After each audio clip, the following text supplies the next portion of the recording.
Hey guys, this is Georgia with Ancient Aliens, and you're listening to That One Time I Was Abducted by Aliens with Jamie and Bree.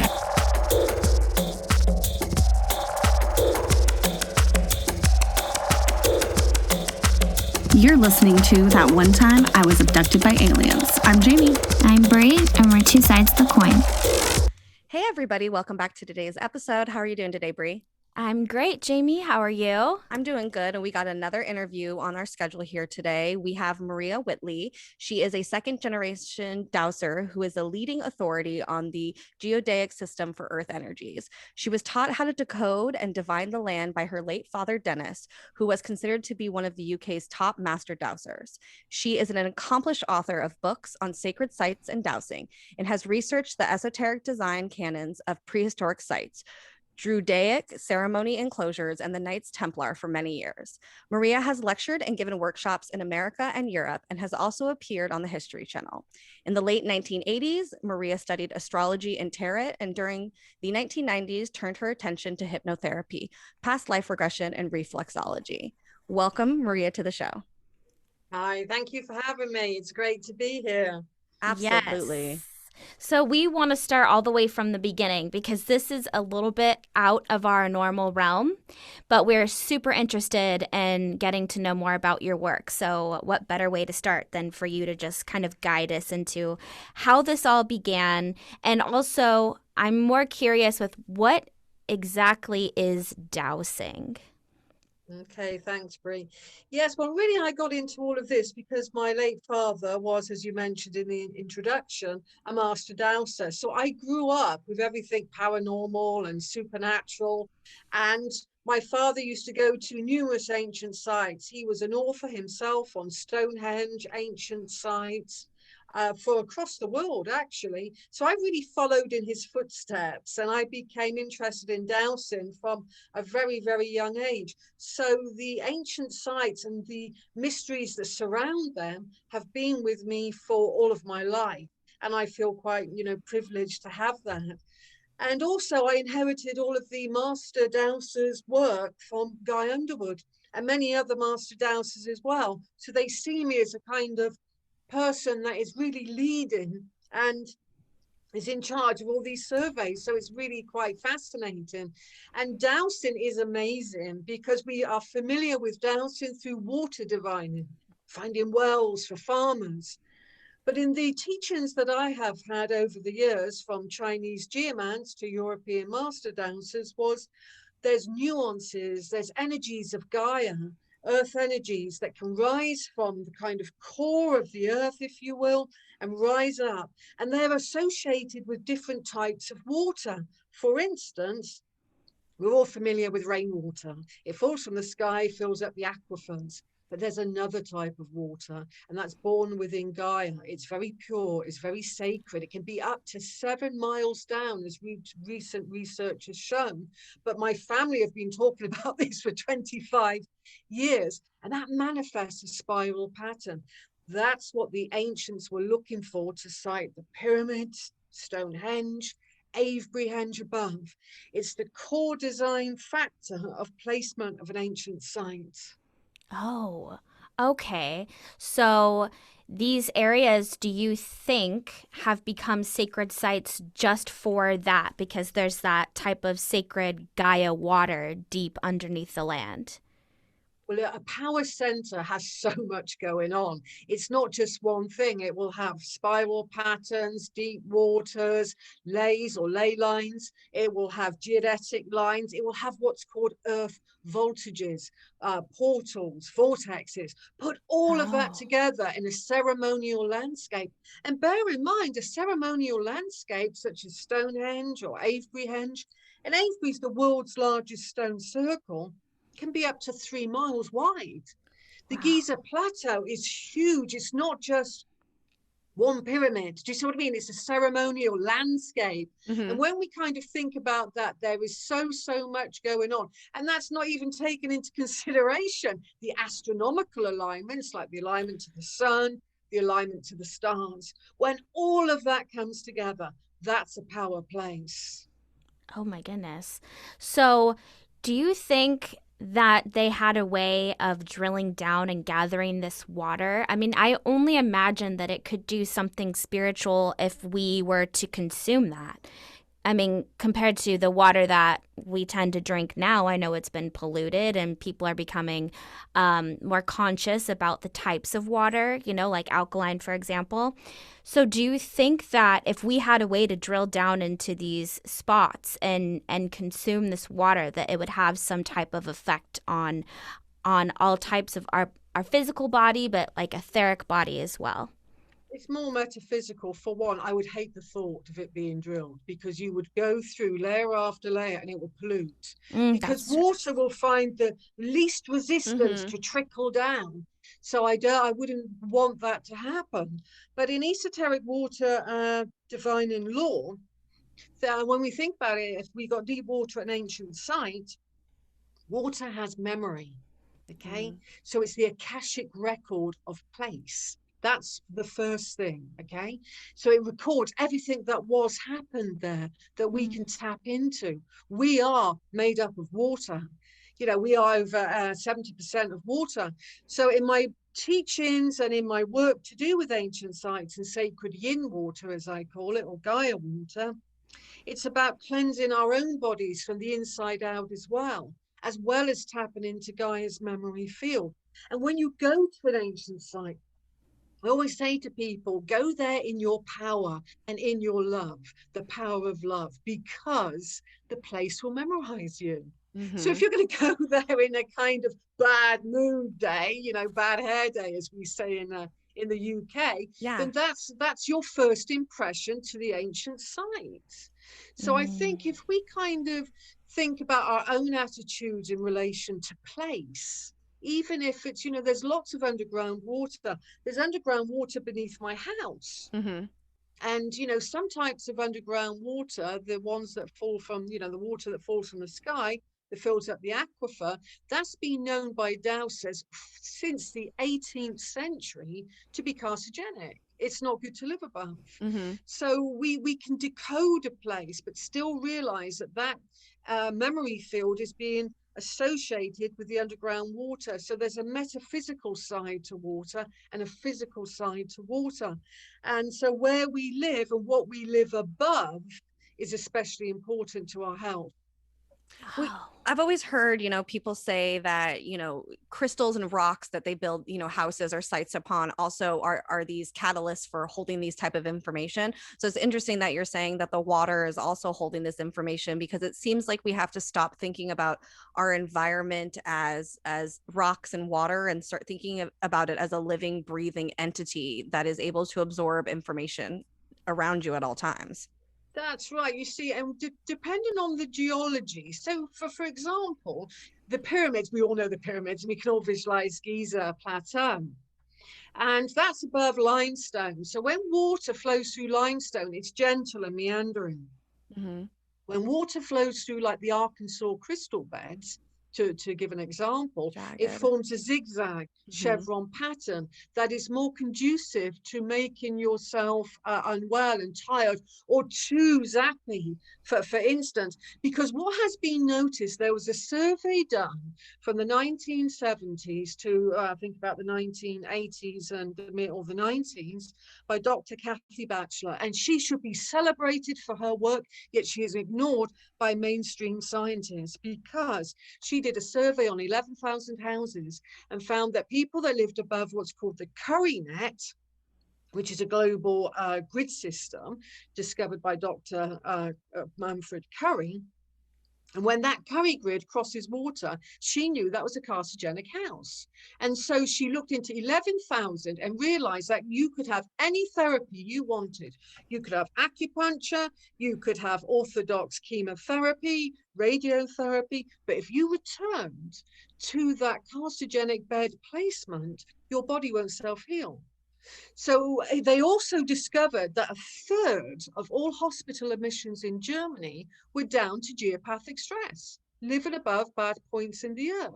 But yet that, even though that was scientifically proved by physicians, doctors who got involved in dowsing for these things, By the time the 90s came, all of this information was literally set to one side and ignored, and at our peril, I think. That is so fascinating. So do you think it's something that we should start thinking of when we find a place to live, where we find somewhere we want to settle into, that we should look into these things? Because it sounds like that can greatly impact our life. It sounds like it would be almost the most important thing when you're thinking of someplace to move. Absolutely, and that's an excellent point to raise, and absolutely, because it's a fundamental thing. Where we live will affect our health. There were certain signs of geopathic stress. For example, in a bed placement, you might wake up in a funny position because your body, when it's relaxed, is avoiding negative energy, if you see what I mean. So you might wake up in a funny position. The other thing is you grind your teeth. You wake up fatigued. There are that's just to name but a few symptoms of geopathic stress. But if we look at the placement of where we live, not just for ourselves, which is a great thing, because it really is, but let's think of it on a wider social benefit. Hospitals placed on good energy and avoiding bad energy, because there's certain really good types of earth energy that are conducive to good health.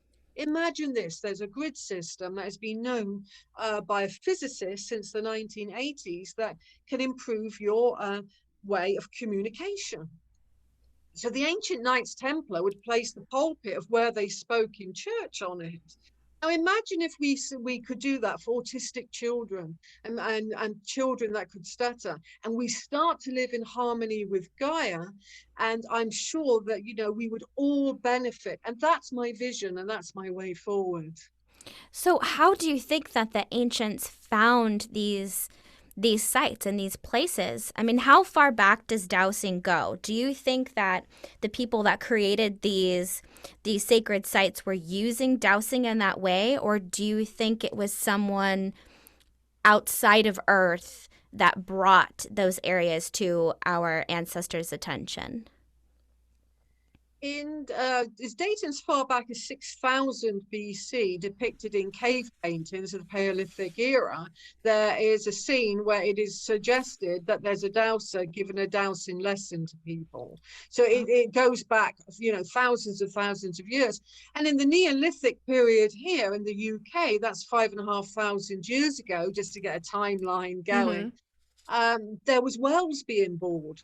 Well, there's only two ways that where underground water is, and that's if you know how animals behave around underground water, because certain animals are attracted to it, or you can douse. And dowsing is the easiest way to find underground water. So I think they have had dowsing as part of their esoteric metaphysical practices going back thousands and thousands of years.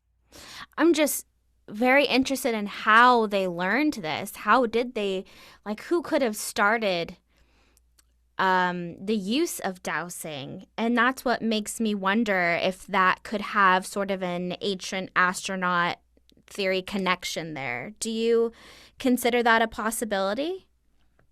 Anything's a possibility, but I think what could have happened is that, the traditional way of dowsing for water, and in old villages in England always used to have an old water diviner. They're not taught by anybody. They can just pick up a hazel twig that's pointed into a V shape and go off and find water, yet nobody's trained them. They just it's almost like it's kind of in the human psyche, almost. So up until relatively recently, each little old village in England would have one of these kind of dowsers that could find the wells for the farmer, the wells for people, and they were never ever trained. That's so fascinating. That's crazy to me. I always just thought that we kind of invented the dowsing, or, but it's interesting to think of it as maybe something that was just in us.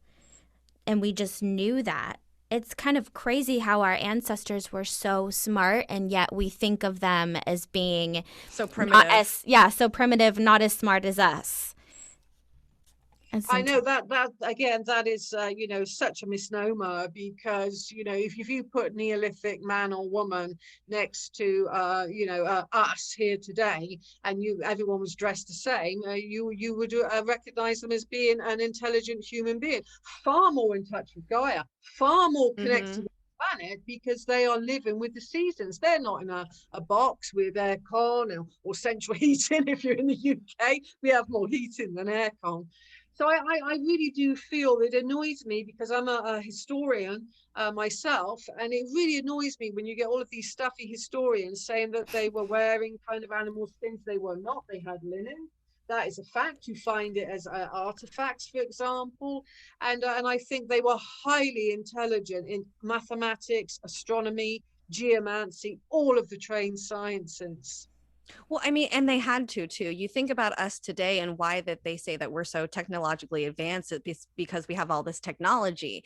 But this technology, although it makes everything more accessible to us, it makes us as human beings a lot more stupider, because we're able to get that information at any time instead of actually learning it. So, I mean, from my perspective, I would think that the ancient people are so much more intelligent than we are, because this is things that they had to come up with. They had to use these resources and figure out how to do these things, whereas now we just Google everything. That is such a fantastic point, and so relevant to our lives today. And also about the very ancient people of the British Isles and elsewhere across Europe and indeed the world. What I discovered in about 2015 was that the people that traditionally built Stonehenge were called the Ancient Britons. And the Ancient Britons, I discovered, had very long elongated skulls, okay? I photographed them at Cambridge. I've analyzed them, and that's going to be my next big book on Stonehenge. So they were very short as well, because in their burial deposits, the femur bone, that's your long bone of your leg, like skull and crossbones, that's always the femur bone and a skull. When you have a femur bone, you can anticipate the height of someone. Anthropologists do it, and police would do it in a murder incident, for example. So they were quite short, these people, with very narrow faces, looking very ethereal looking and very fey looking. So, and these were the people that, initiated and built the first phase of Stonehenge, for example. And when I was at Cambridge and gently putting my hand not on the skull, because you're in a controlled aircon environment with gloves on, you know the sort of thing. But I was putting my hand gently close to her throat chakra, over her third eye chakra, and then kind of over her long skull like that, if you will. And there were almost two pulse points, as if these elongated skulled people had two crown chakras. Now, if indeed that was the case, for example, then I think their spirituality was heightened and intense. Okay, and maybe they could use dowsing, as I've described earlier, or maybe they could really understand the environment a bit much, because what I did record a few years ago now on standing stones, like at Stonehenge and elsewhere, you get a standing stone, obelisks in ancient Egypt, they have certain areas on them which emit a lot of electromagnetic energy.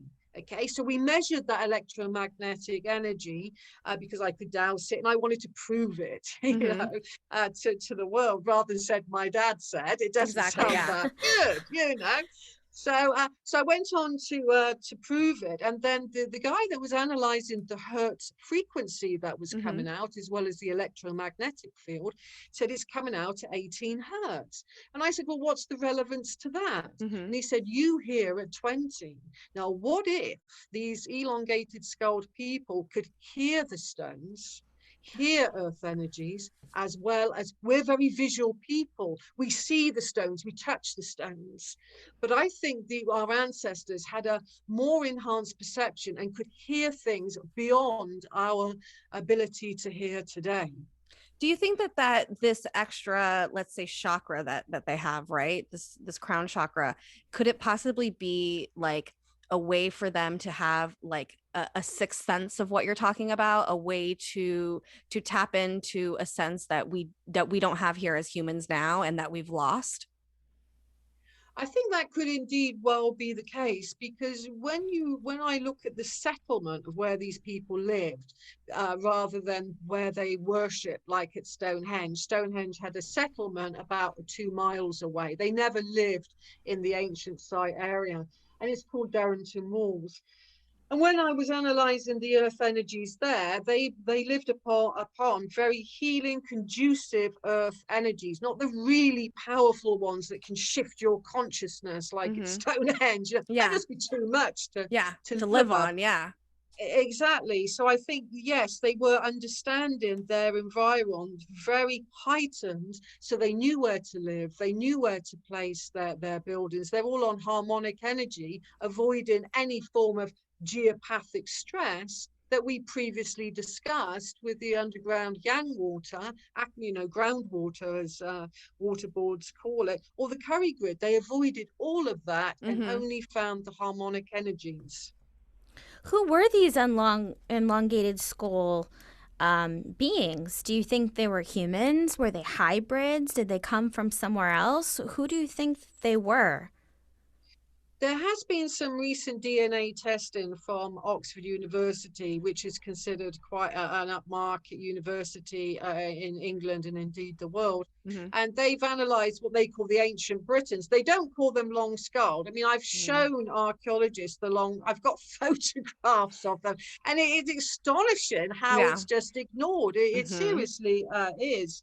But yes, the DNA suggested that they had traditional ancient British DNA, and then round about the time of 2500 BC, you had a European immigration come into England, predominantly from the Netherlands, but elsewhere from Germany, and they were much taller. They were much bigger, and their DNA was completely different to the ancient Britons. But 500 years of interacting with this beaker culture, as it's called, from Europe, 90% of the ancient British DNA had been eradicated, probably through intermarrying, or like what happened to the Incas and the fate there. The Spanish brought disease with them, and there was no immunity to it. So there could be a combination of different things of what happened to them and who they were. For the skulls, I know that some societies have, like, they elongate the necks of their tribes and things like that. Do you see these elongated skulls as being something that was maybe done to themselves, or something that they were more genetically born with? Like, were they trying to mimic maybe extraterrestrial beings that they saw by elongating their head, or was it something that was just natural in them? That's a really good question. And cranial deformation is, popular with many different cultures. But Brian Forster, he's the expert in the conehead Paracas skulls of Peru, for instance. And Brian is an expert on elongated skulls. And he in his research, he found an elongated fetus inside of a woman. Yeah. Whoa. So if we have that as solid evidence, then you can say, well, you can't do cranial deformation in the womb. Yeah. You can outside. So one presumes that a lot of them are natural. But the elongated people in Peru, as I also said to Brian, is the same as Stonehenge. They were like the ruling elite.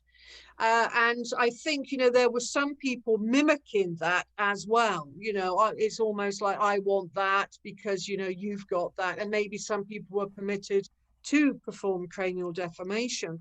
But in my own research of the European long-skulled people, there's very young children with exceptionally long skulls. So you do need a time span to, manipulate the soft, pliable child skull. It doesn't happen overnight. Yeah. No, so I think, the very young ones, and especially Brian's outstanding research of the fetus long skull, then I think, the jury should say that's the evidence that there are natural long skull people.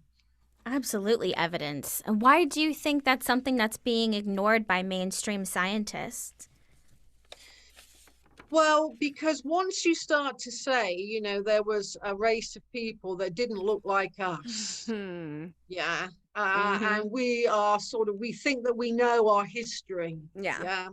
And academia thinks they know our history. And then when someone like me pops up, because I've studied archaeology with Lisa Brown at Oxford University, I've studied with Wessex archaeologists at Bath University, I can speak their language. And when someone like me pops up and says, you know, you've got all of this evidence, you've got all of this evidence, they kind of see you as being on the perimeter of something, but just go away, because it doesn't fit our timelines, it doesn't fit our academia, our history. So it is about sort of really reaching out to the younger people, reaching out across the generations and saying, here is the evidence. Don't be spoon-fed by the so-called professors of UCL London, of Oxford, of Cambridge, because there is another narrative.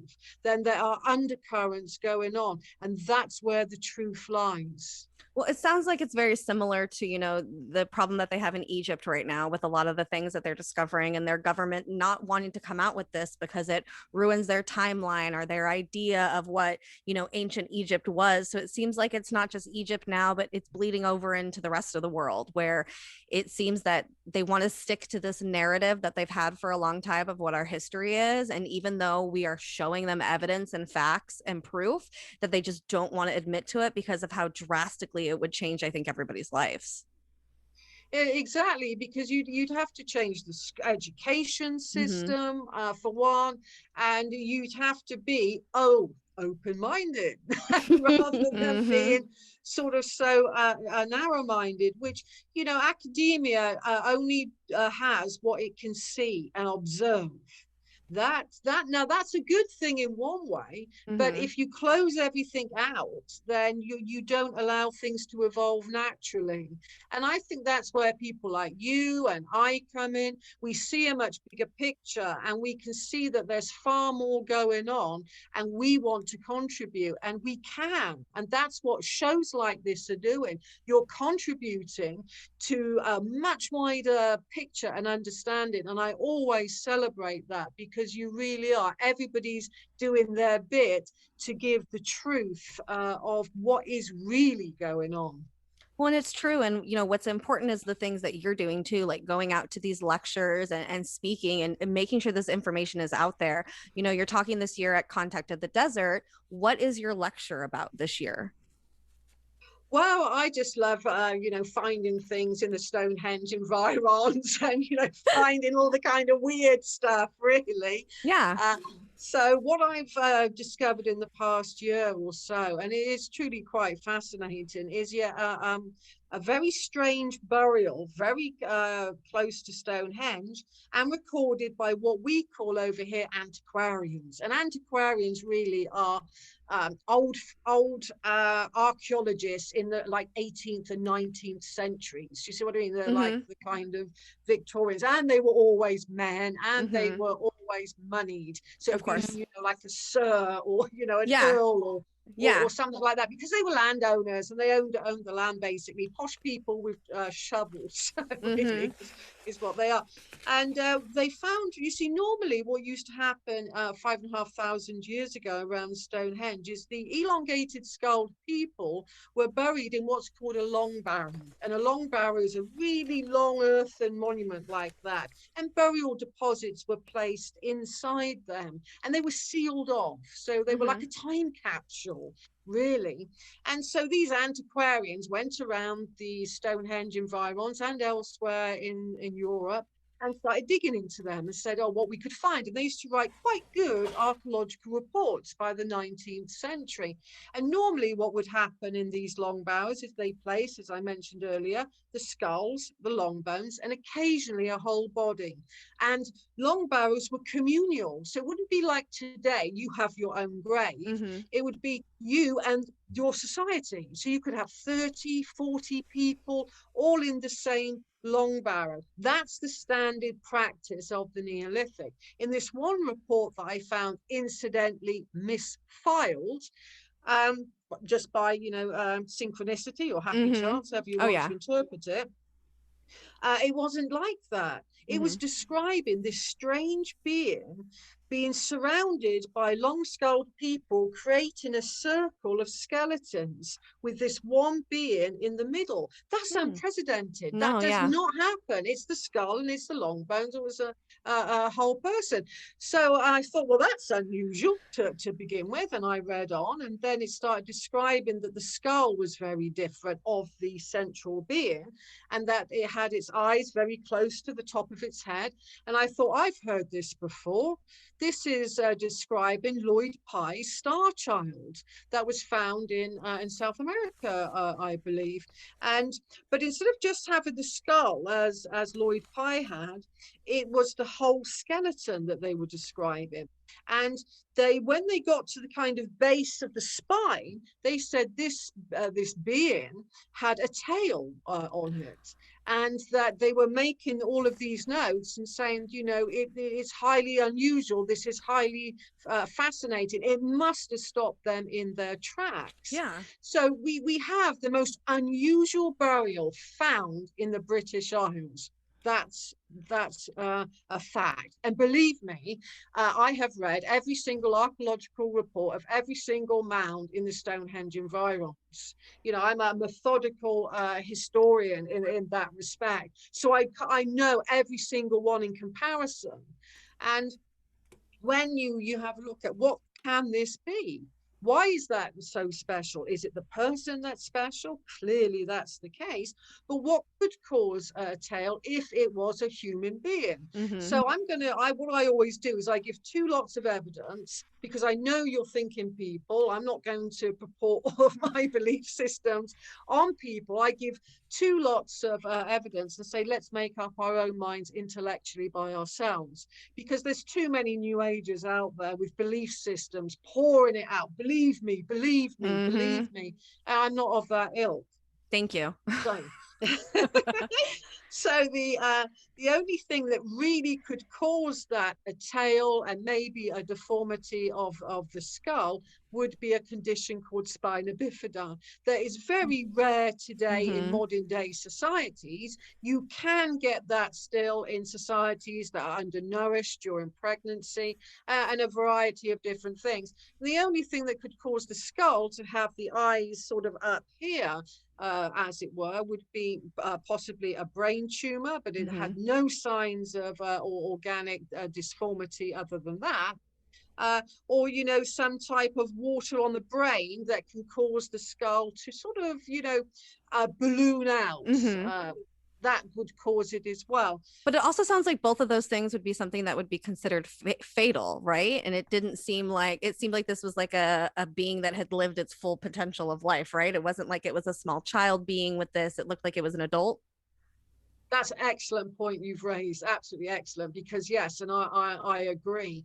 I think you're right, and I've gone down that path myself as well. Because if it was, you know, something untoward, the body reflects it.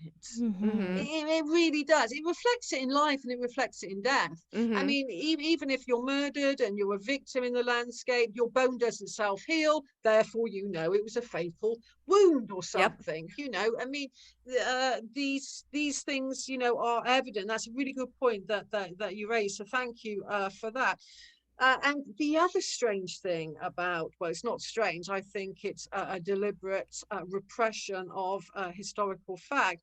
When you come to all of the very highly unusual burials in around a ceremonial landscape, they go missing.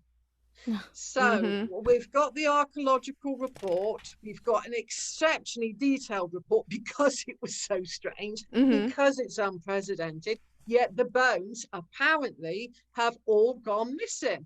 And yet the bones of the other people in the ceremonial landscape not that far from this burial, well, you can track those down to Cambridge, you can track those down to Oxford, but the really unusual ones, well, they seem to just disappear off the face of the planet. Or, as I believe, they are being stored somewhere and they never went missing.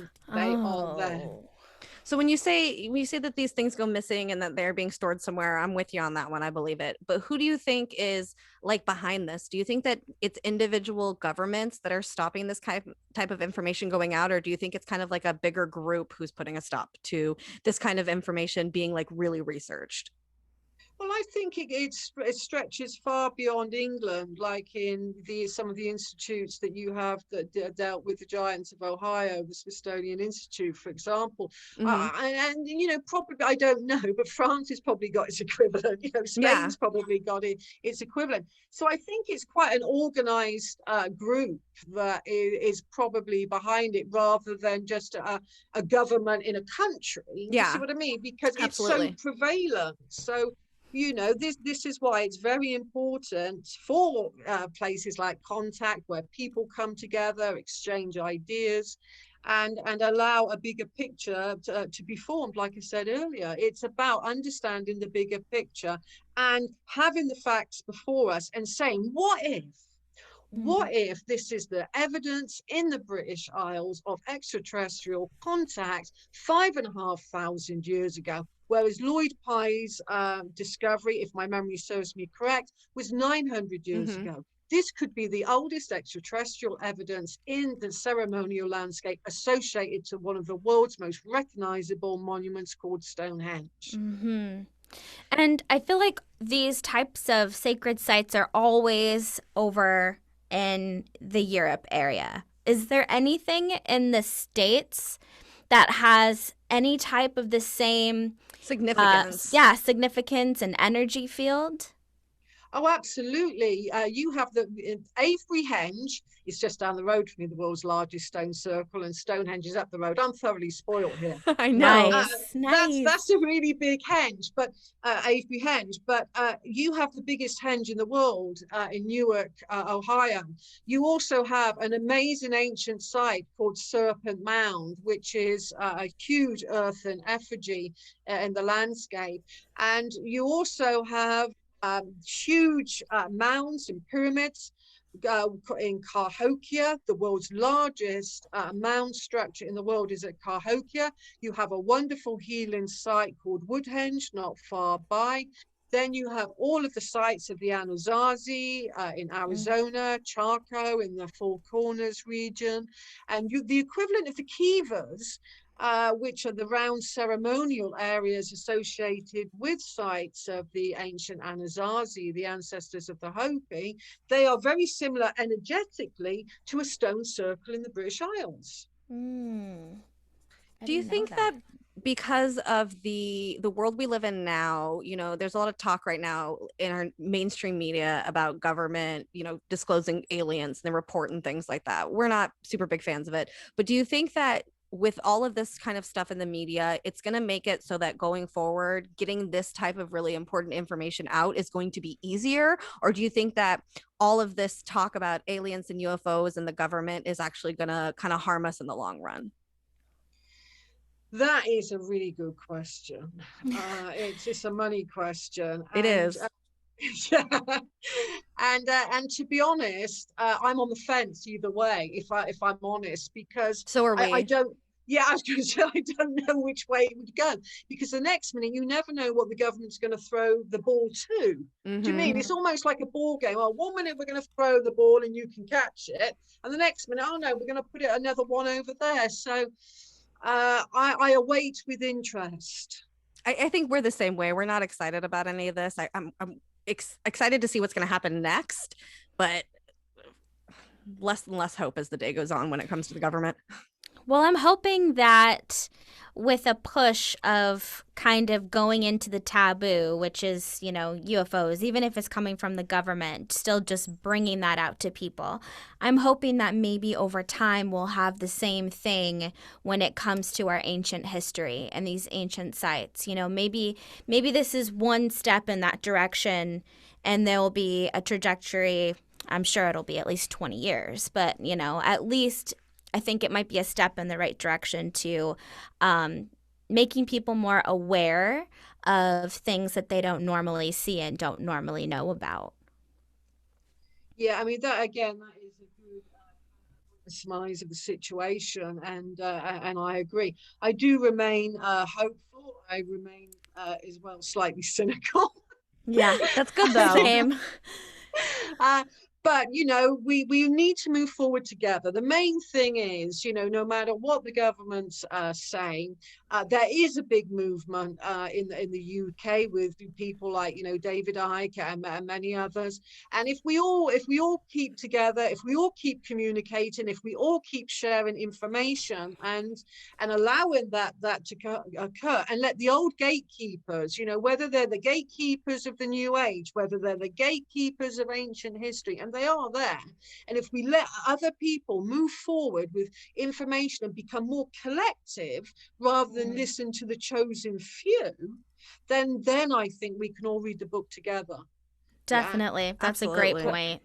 So what sorry. Oh, that's okay. What can this newer generation that's being kind of introduced to these things, what can they do going forward? Let's say dowsing, for example, right? How can the newer generation continue on that tradition? Like, how do they get involved? How do they get their hands dirty? How do they learn about this stuff?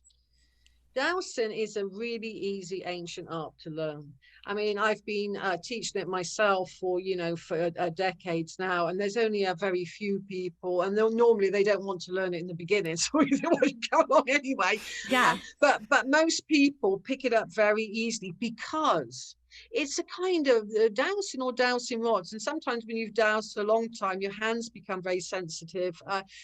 We know what's good and bad for us. It's about, when you're in evolution, people didn't eat all the poison berries. They realized that, certain things you can eat. Well, it's a bit like our body recognizes that and our kind of unconscious self. So when you go to a house, I bet you guys have done it. Oh, strange atmosphere here. Yep. Definitely. Exactly. And dowsing, then you can say, it's a bit strange like that here. And then dowsing, you can start to decode it by learning different techniques through, learning from a master dowser, or maybe learning from a book. YouTube, I mean, I've looked at some of the dowsing tutorials there, and I've been dowsing for, most of my life, and I find it very difficult. And I think, why are you putting it like that? Why are you making it sound so complicated? You're making yourself sound very clever. But really, there's just three very simple principles of dowsing, and that's knowing how to hold a rod, telling the rod to show me a direction to something. Say, for example, that's my dowsing rod, and I say, show me the direction of the nearest underground water. The rod will do this, wave it, and then point.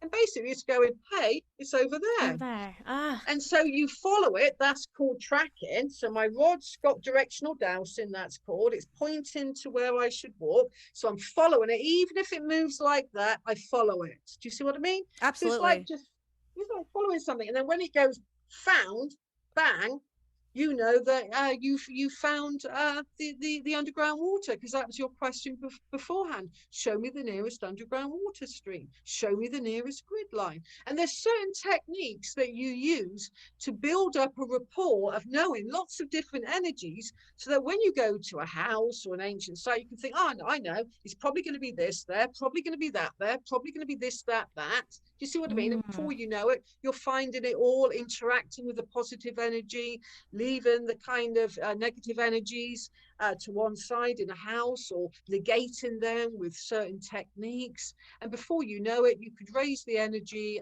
in a house and live, more importantly, with a true connection with Gaia, connected to the earth upon which we live. Because to me, that's what a lot of us have forgotten. How to live in harmony with Gaia, because we're so used to, like you said earlier, Jamie, with all our technology. Well, if I don't know something, Google will know. My body knows. Your body knows. And that's the thing. If we reconnect our own bodies to the body of Gaia's, then before we know it, there's a relationship that happens between you and the Earth Mother, Gaia. And that's a beautiful bond. It sounds very intuitive. Very. I was gonna using your intuitive abilities with that, and like a way to strengthen that as well. Well, and it sounds like too, like, you know, you're talking about dowsing as it being just a skill that we all have, you know, very similar to, let's say, remote viewing. They say it's just something you have to tap into. And as long as you practice it and you keep going, you're going to keep furthering it and doing it. You know, there's so many things that us as humans that we don't access inside of our own brains and our consciousness that are basically superpowers that we all have access to. It's just a matter of actually putting yourself out there and doing them.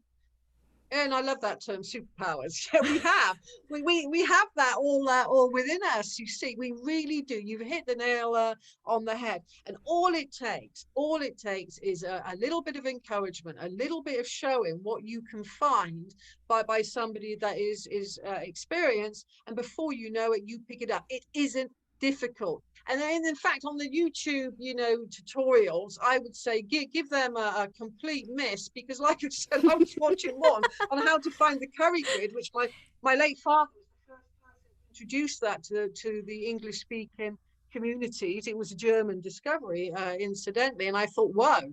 I've been dowsing now for 25 years and following what you do, I would give up, actually. I'd just go, well, I think I'll put the rod stand. And I do feel that people try to overcomplicate things, when if you keep something graspable and say, this is how easy it is. So some people that, for example, have been trying to use dowsing for, you know, like, oh, I've been trying for a year. Within an hour with me, 2 hours, they go, oh, so is that, so that's it. Mm-hmm. Yes. Now I've shown you the principles. Now we can go on to find things. Mm-hmm. Yeah. So if you do a step-by-step process, my goodness, it's easy. And more, like I say, the important thing about dowsing is reconnecting you to the planet. So it's far more than just finding water. It's far more than just finding ley lines or positive energy. It's that reconnecting, that understanding of the Earth Mother's body in relationship to our own. And I really feel in this age where we've got such a disconnect between the two, the more that relationship is given, the better humanity will be in the future by forming a relationship with the Earth, and not for economical reasons, but for metaphysical reasons. It's incredibly empowering work that you're doing. Absolutely. It truly is. Honestly. And it can be fun as well. I mean, come on, going to an ancient site and discovering things. Well, you know, they say that It's when you're doing a job that you truly love, it never feels like work, you know? And it sounds like you truly love what you're doing, which means that you're just on the right path.